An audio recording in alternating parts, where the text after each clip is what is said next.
Hello friends, Justin aka Too Tall Biker back with you for another video.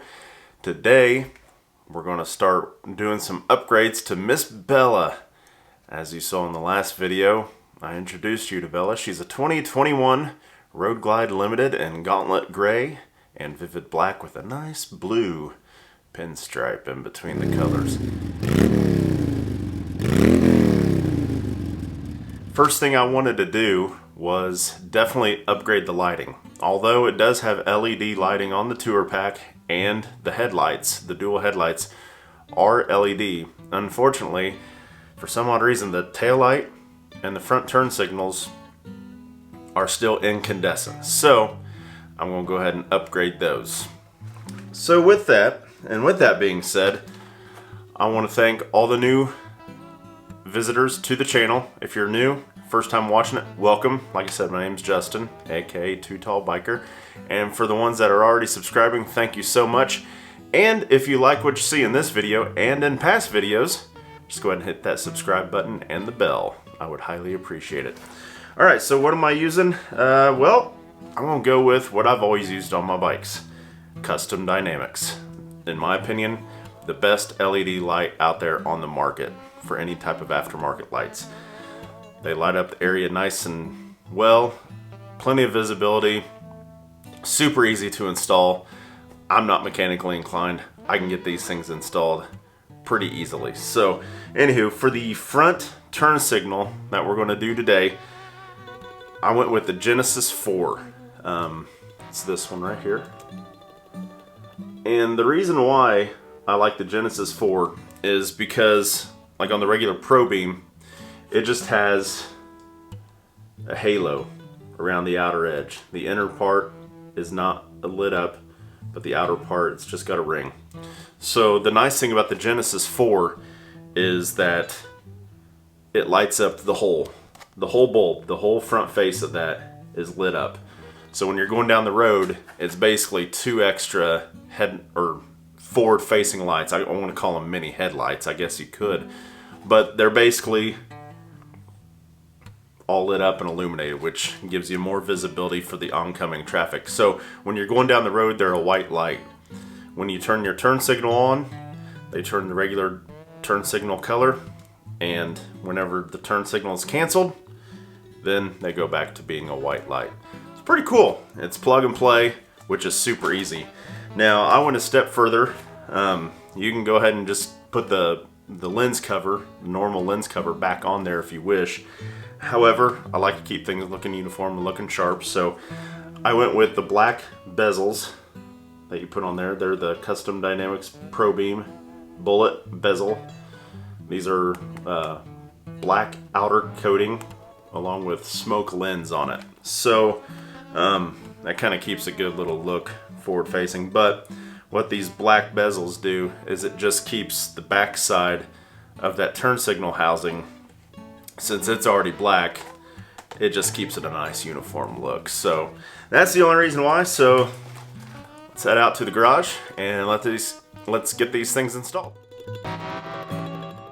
Now what I wanted to show you right here was just what it looked like before. So as you can see, you've got the two turn signals which are incandescent from the factory, along with the LED headlight that you see up top there. So what you see right now is definitely in its factory state. I just wanted to show you that quick before.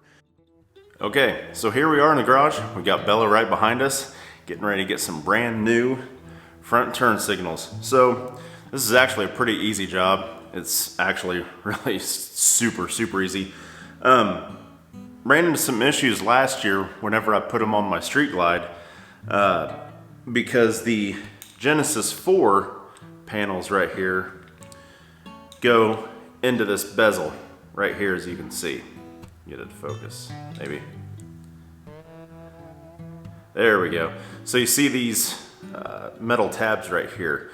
So whenever you go to put it in, just like this, it sometimes doesn't want to get seated all the way. So I called down to Custom Dynamics. The fantastic people down there kind of walked me through it, said, you know, as long as they get underneath the metal tabs, it can kind of be free floating in there. It's no big deal, because once you get it into the housing on the bike, then it's going to stay secure. And they were exactly right. So what I did in that case is just one of these. I just took needle nose pliers and just kind of bent it back ever so slightly just to get this in there. So you're also going to see something that says top right there.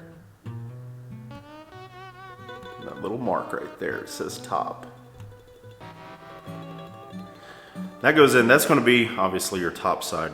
And there's also some imprints in the lens here. So we're going to try to put this in here. And I'm doing it in real time just to show you just how super easy this is. This really is. So it ended up not being the curved part of the metal. So it's actually going to be, it looks like the flat metal part. So I'm just gonna, not even a whole lot, man. I mean, just, and then it's gonna slide right in there. Make sure it's in there all the way. Boom, boom. Make sure we got some stuff lined up here. The top is opposite of the, because I'm kind of OCD like that. I want the top to be opposite of what the bottom is on the lens. So once we get it in there, then I'm just going to take this and then just pop it back secure in, or just kind of help secure that up. That's it. That is it, literally. So what we're going to do now is we're actually going to take out the existing factory lens. We're going to pop out the bulb and put the new one in. Okay, so we're hit the turn signal, and I'm hoping that I'm coming through okay on the microphone as well, since I'm behind it. So we're gonna start off, we're just gonna take this, and we're gonna pop this lens out, just like that. Boom, super easy. We're just gonna twist this, just like that. You'll feel it click over. It's like basically a quarter turn, that's it. It's gonna come out, and there's gonna be a little bit of dielectric grease in there. So you're gonna wanna wipe that out as best as you can, because we won't be needing that. Wipe it out. Again, the OCD part of me is coming into play here. So, and what we're gonna do is, with the straight slot screwdriver, I'm going to pop this in here. It's got a little slot on there, as you can see. And then just get those little knobs in there. And you don't want to force it. I mean, you don't want to force it. You're going to know if it's going to go in or not. So if it doesn't fit one way, just go the other way. It'll fit.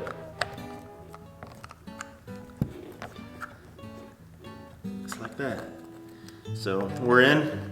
You don't have to force it, it's going to go in.